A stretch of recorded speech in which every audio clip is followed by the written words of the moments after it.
Hey everybody, Father Warner here. It's Thursday, the 4th of December, the Thursday in the first week of Advent. Our text is taken from Isaiah chapter 26, verses 1 to 6, Matthew chapter 7, verses 21, and then verses 24 to 27. Again, as I always say, please read the text. Now, I must tell you that I, a few days ago, recorded this teaching, and while checking it, I realized that I had recorded it on slow mo, which means that you would have heard me at this pace.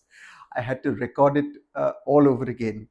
Also, I want to announce that on the 20th of April, I will be joining a tour to West Europe, which will cover several nations, including the shrines of Fatima and Lourdes and also Rome. So those of you who'd like to join me, remember, I'm not organizing it, I'm simply going for it. But you can send me a WhatsApp message on 98202 and I'll send you the details.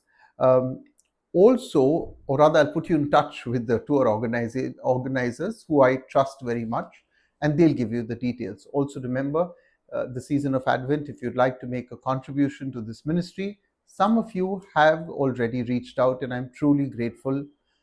Most of you have clearly said not to mention your name, and that's not my policy.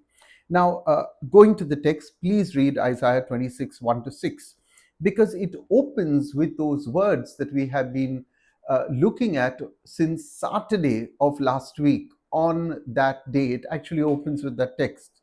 And it says, on that day, that word which is repeated again and again, you heard it in Luke's Gospel in chapter 21, 34, in a very different context.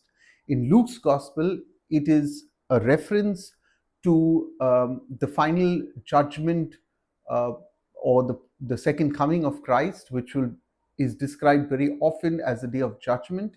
It also was a reference to the fall of Jerusalem. But when you go to Isaiah chapter 4, verse 26, Isaiah chapter 11, verse 10, you can see that on that day it takes on a whole new meaning. It's a day of mercy, yes. Yeah, it's a day when God wants to bring his people closer to him. It's a day of hope. The prophet Isaiah, through these texts, wants to give his people, as I said on Monday, if you've listened to Monday's teaching, give his people who were living in the shadow of war, of oppression under the Assyrians, he wants to give them hope. God says that day will come, but for that day to come, you need also to set your life in order. And that makes all the sense in the season of Advent. So the reading of today's text really was part of a larger prayer of deliverance on the part of the people of Judah. In its immediate context, yes, it is a song of jubilation. It's a song of victory for the people of Judah who have been promised now a deliverer, an oppressor from the Assyrian yoke. Now, if we read yesterday's text, which was dropped in favor of the solemnity of St. Francis Xavier, but if you had read yesterday's text, which was taken from Isaiah chapter 25, verse 1 to 15, in that, and listen to this, Isaiah prophesied that the armies of the Assyrians would be destroyed. Very specifically, he says this. And then he says, surprise, surprise, he says, listen, God will wait on you like a steward waits on those sitting down at a banquet. God will wait on them at this great banquet, and he will give them fine marrow and the best of wine. So, this promise, when you think of it, uh, think of yourself as being ravaged by war, uh, starvation, hunger, famine, and words of hope such as this, because this promise was given to a people who were actually experiencing starvation and famine. When God says, I will wait on you, I will give you fine marrow, and I will give you the best of wine. Now, in our text of today, which is the highlight of the reading, and I hope you've read the text, yeah, uh, we are told that God will keep us in perfect peace. Perfect peace. Remember, as I said today, this is part of a song of jubilation. Isaiah chapter 26, verse 1 to 6, is part of a song of jubilation. And it says in verse 3 that He will keep us in perfect peace, those whose mind is set on Him because they trust in Him. Now, it's very interesting to understand, first of all, shalom. Shalom, which is very often translated from its Hebrew word as peace, is not really the absence of war. Shalom means the presence of God while you stand in all your difficulty. So, yes, the troubles have not gone away, but the peace comes from knowing that you have a good God who stands beside you. Psalm 23, the Lord is my shepherd. Though I walk in the valley of darkness, I know you are there with your crook and your staff. It doesn't say the valley of darkness has been taken away. It says, I am walking in the valley of darkness. But here's the shalom that I experience. Here's the peace I experience. I know that you are with me. You are walking with me. So, the words today is perfect peace in the English translation. In the Hebrew, it is shalom, shalom, to show the intensity of peace. You know, that this true peace that we all seek is not our right. That true peace that we all seek is a gift of God. It's not a promise of an easy life, as I said earlier, but an assurance of inner peace in the midst of the hardships that we experience. Now, it's very easy for us to ask God to fix our external circumstances. Today, I heard of a 44-year-old young man going through dialysis, and he will be in my prayers. But we could ask God, just take away this kidney ailment, give us our health back again, restore us to perfect health. Coincidentally, when we have perfect health, we never thank God. But God does not want to merely fix our external circumstances. Can He do it? Yes. And He does it from time to time. Miracles to show us that He exists, to remind us that He exists. But God doesn't want to fix our external circumstances as much as He wants to fix our hearts. Because even if your external circumstances have a riot raging around you, you are at perfect peace because your heart is set on Him. He gives you the peace. So our identity is found in God. Our identity is not in our careers or our possessions which we are running after and cause us so many hardships. Very often we think that our external circumstances, if I was rich, I would assist the church. I can assure you there are many rich Catholics who will not assist the church. So you give out of your meanness or out of your meagerness. Yeah. You love out of what you already have. You don't say, when I have a perfect relationship, I will start loving. I've often said this. When we were in the seminary, they told us, as a seminarian, so a priest, nothing really changes. Who you are only gets built on. That's what we need to understand. So our identity is not in our circumstances around us. It's not in our careers. It's not in our posts. Our identity comes from God. Okay. So here's what Satan wants us to do, because God is inviting us to set our hearts on Him. We are at perfect peace when our minds are set on Him. That's what verse 3 of chapter 26 of the prophet Isaiah says. What is the job of Satan? Satan wants to set our minds on anything but God. When we set our minds on God, we are at perfect peace. When our minds are not set on God, then Satan's happy because everything else causes us unhappiness. I must tell you this morning when I saw this video erased. I saw, there's a dear friend, and I'm going to mention her, Ulrika from Thane, who's been asking me to go through something that she's written, and I'm saying, I don't have the time to read this. I'm struggling. I had to cook for mom and dad. The maids have not come in. The person who helps us with our cooking has played hooky. I had one difficult person sending me very difficult messages this morning. I was not at peace. And I just said, wait, let me just stop. Where is my mind set on? It's set on the world. And I just said, Lord, you've got to step in. I need you back again to step in, because I've taken my mind off you. Because I had to teach, right? and I can't be teaching disturbed. And very often you have seen it.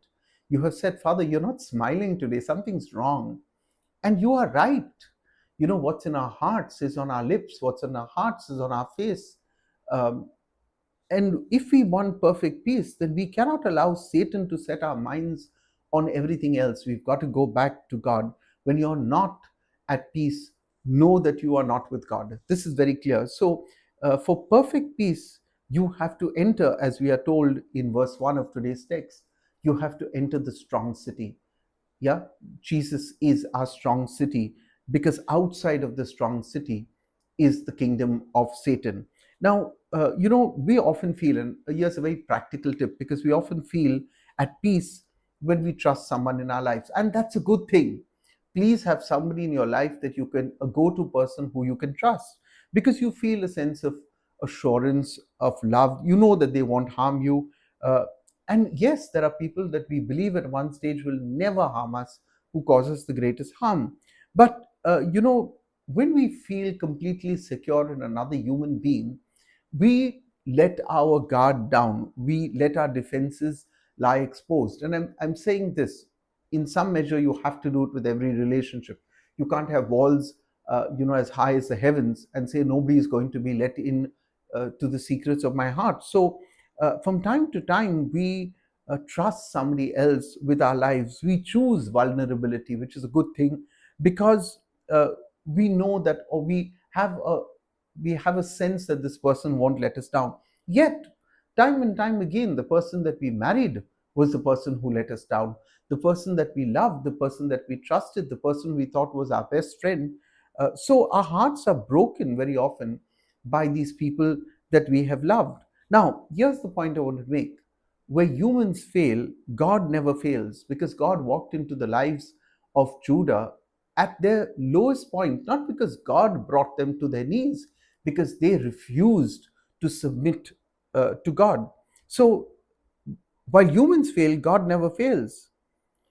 And this is the assurance that God is giving through the prophet Isaiah to his people Judah. As I said earlier, we invest so much of our time searching for the right person in whom we can entrust our whole lives. Um, why? Because we are looking for peace, we are looking for happiness. Yes, you know, think about it. We invest so little in our relationship with God, who is permanent. He is the one. It is in God alone, as we are told in today's first reading from Isaiah 26, verse 1 to 6, that it is only He who brings us shalom, shalom, and peace. Please understand this is the fruit of trust. When we trust, we are at peace. Listen to what the prophet Isaiah says. He keeps him, that is, God keeps him in perfect peace, those whose mind is set on God, because they trust in Him. Because peace is the fruit of trust. When I trust, I get peace.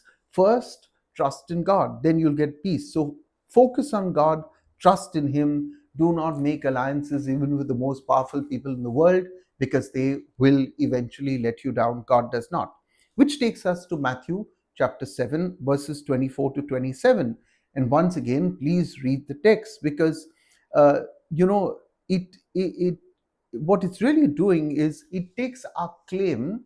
This text takes our claim that we trust in God, or we say it, oh, I trust in God, and it puts it to the test. Yeah, Jesus is going to say, uh, not everybody who says Lord, Lord is going to enter the kingdom of heaven. It's going to take your boast of, yes, I trust in God, I have faith in God. It's going to be put to the test. So when we say these words, Lord, Lord, not ev- or rather when we quote this line of scripture, not everybody who says Lord, Lord will enter the kingdom of heaven. I have seen Christian groups, I've seen Christians who use this as a verbal slinging match in order to expose the hypocrisy of some in the church. That's not the purpose of these texts, okay? The text has only one point to make, and that is this: it is not about what you say, but what you do. Yeah? If you want perfect peace, as we saw in the first reading, you need to have trust. If you say, I have trust in God, it's not merely your words, It's how do you live that trust in the valley of darkness. Do you say God has abandoned me, or you say he is standing beside me with his crook and his staff?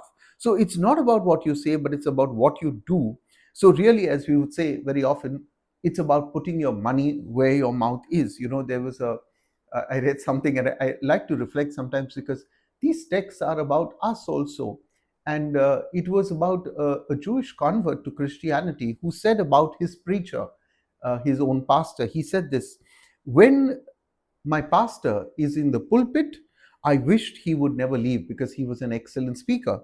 But he says, but when he was out of the pulpit, I wished he would never enter the pulpit, which means this: if you want to know about people's beliefs, look at their behavior. Yeah, there are lots of people who say, Lord, Lord, and then can't even tolerate, one word said to them. They will send you, or they will say the most nastiest things to you. Oh, yeah, but they believe in forgiveness. But where's their practice? Where's that practice? Little things begin to affect them, hurt them, and they go into a whirlpool of negativity. So if you want to know a person's beliefs, examine their behavior. Yeah, as that Jewish convert said about his preacher. In the pulpit, fantastic. When he gets out of the pulpit, you don't want to get him to get in, because his behavior doesn't match his beliefs. So for Jesus, if you say Lord, Lord, then the question is, does his lordship show in your actions? So it's not enough for us in the season of Advent to simply say, I profess my faith, because Jesus is saying in the season of Advent, demonstrate your faith. Demonstrate this faith. Yeah, faith for many people has become a matter of doing things ritually. I go to mass, I tick the box. I say my rosary, I tick the box. Faith is not checking off a box. Among the Jews, they have a nice saying, and listen to this. They say your halakha, Halakah, your halakha, or your walking, should follow your Haggadah, your teaching. Your walking should follow your teaching. Your halakha should follow your Haggadah. So what you teach, it's in short what we say, practice what you preach. So that's not only meant for the preacher, it's meant for us, we who profess faith. If you believe and profess forgiveness, then why do you get so uppity when somebody says something nasty to you, and why do you feel obligated to respond to nastiness in triple kind? Okay, so look at the text. Therefore, this text of Matthew chapter 7 verses 21 and then 24 to 27 in its context. Look at it in the Advent context. Now, we know that Matthew chapter 7 is part of the first of the 5 great teachings that we find in the Gospel of Matthew. It's called the Sermon on the Mount, chapters 5, 6, and 7. And Jesus in chapter 5 began addressing his disciples. By the time he reaches the end of chapter 7, he's talking to all the disciples, not just the inner circle, but to all of us, including you and me. And then you begin to see, when you read chapter 5, when you say, Jesus says, you are the salt of the earth. I say to you, love your enemies. He says, talks about forgiveness. He gives some of the most,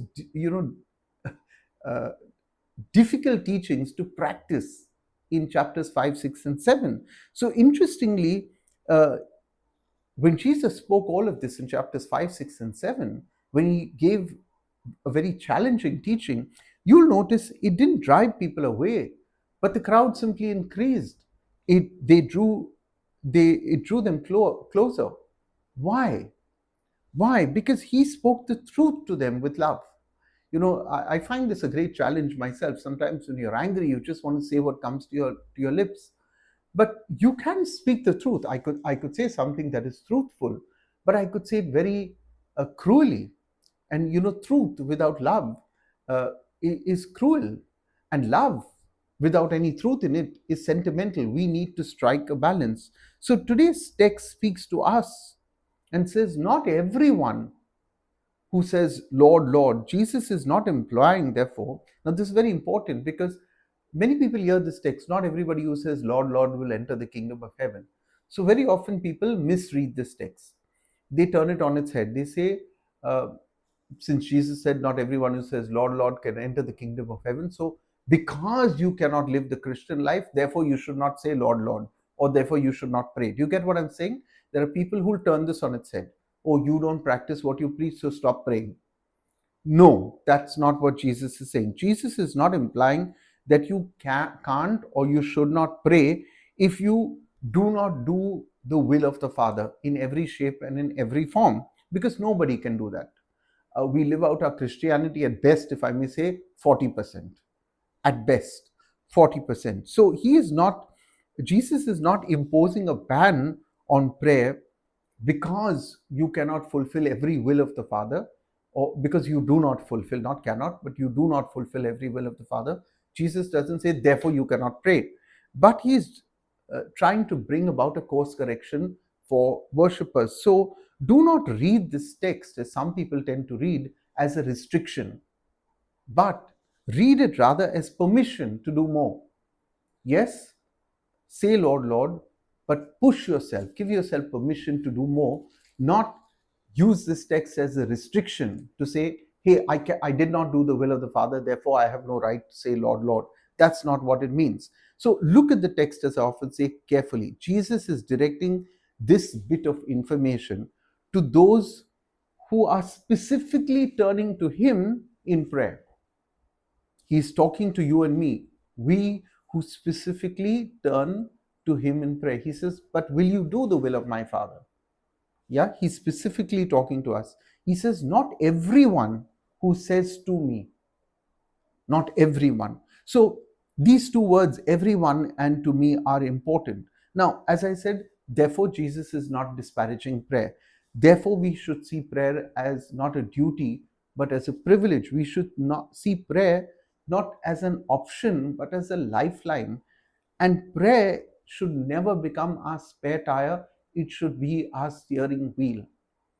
So, through our prayer, we are able to do the will of the Father, but only, yeah, to say Lord, Lord, and then not do what the Lord tells you to do, is not living a Christian life. Having said that, says Jesus, you can still pray. You can still pray. So, therefore, you must and you should go to God several times a day shouting, Lord, Lord. And he will respond and he will tell you his will. And that's the most challenging. Yeah. So you should go several times a day to God and you should shout, Lord, Lord. But here is the point, does your prayer match his will? Yeah. Your prayer must match the demands of his will. Now, there's another problem that I find with this text, that many misuse these texts. They say, I don't have time to pray. And I'm addressing this because Advent is principally a season of prayer, as Lent is, but they're principally seasons of prayer. So many will say, Father, I don't have time to pray. My prayer is my work is my worship. We've all heard this said. Now, please, let's address this for what it is. It's an excuse for not praying, because work is work, worship is worship, and saying, both need equal addressing. St. James also said to us, our faith without works is dead. So prayer is prayer, work is work, and both are important. Now, Advent, therefore, and I want to end today's teaching with this. What is Advent, therefore? How do we see this? Because Jesus says, I will grant you perfect peace if you have trusted in me, if your mind is set on me. And in Advent, we go to the Lord saying, Lord, Lord, and we accept the will of the Father, as difficult as his will is. And once we trust in him, we say, Lord, I have cancer, but I trust in you. I'm not asking for a healing. I just trust in you to do the best that is for me and my family, whatever your will is. And then I find perfect peace. But if I say, Lord, I have cancer, I want you to heal me, and you have to heal me, then that may not be his will. That may not be his will at all. And I will never find peace, because then every time the doctor says, hey, you've not got better, I'm more agitated. But if I say, Lord, I've left this in your hands, and I will find perfect peace. So Advent is a time of prayer. It's a time when we rediscover what prayer is all about. It's not just lip service, but it's also our trust in God. It's a time also for prayer and action. So do not, treat Advent as another ritual where I went for mass every day, but I never lived that out in any shape or form. At Advent, Jesus is not looking really for you to pat him on the back and say, Lord, hey, I came to church, I need to pat you on the back. What a wonderful sermon you gave 2000 years ago. But the point is, are the words of Jesus, tough as they may be, not all those who say, Lord, Lord, will enter the kingdom of heaven. As tough as these words are, as tough as his words in the first reading are, of saying, shalom, shalom, his mind, set your mind on him, trusting in him, as tough as these words are, do these words steer my life? Because that is what Advent is all about. Thank you for joining me today. I hope you enjoyed this teaching, and I'll see you again tomorrow, Friday, in the first week of Advent. It's an interesting text, both the first reading and the gospel. Don't forget to like this video, share it with your friends, do subscribe to this channel. And for those of you who'd like to make a contribution to this teaching, to this ministry, you may send me a WhatsApp message on 98202 Please, if you have any other number of mine, please delete it. Yeah, I'm not using the other number anymore. So if you keep trying to contact me, you will find that I'm non-responsive. I check that number just once. Secondly, if you have my number, may I beg you not to send me forwards. Send me a message and I will respond to you within 24 hours. Yes, but I will respond. Please do not send me forwards, no matter how much you want to wish me on Christmas Day, on Easter. Send me a message. Yeah, don't send me a mindless, thoughtless photograph of that somebody has sent you that says Happy Christmas or Vianney Sunday. I really am pained when I find that a Christian cannot send his pastor 4 words or 5 words that are truly theirs, rather than just hit cut, copy, and paste. It's not the best. Yeah. So no forwards, please, and do not misunderstand when I say, hey, please stop sending me forwards. Thank you, everybody. God bless you.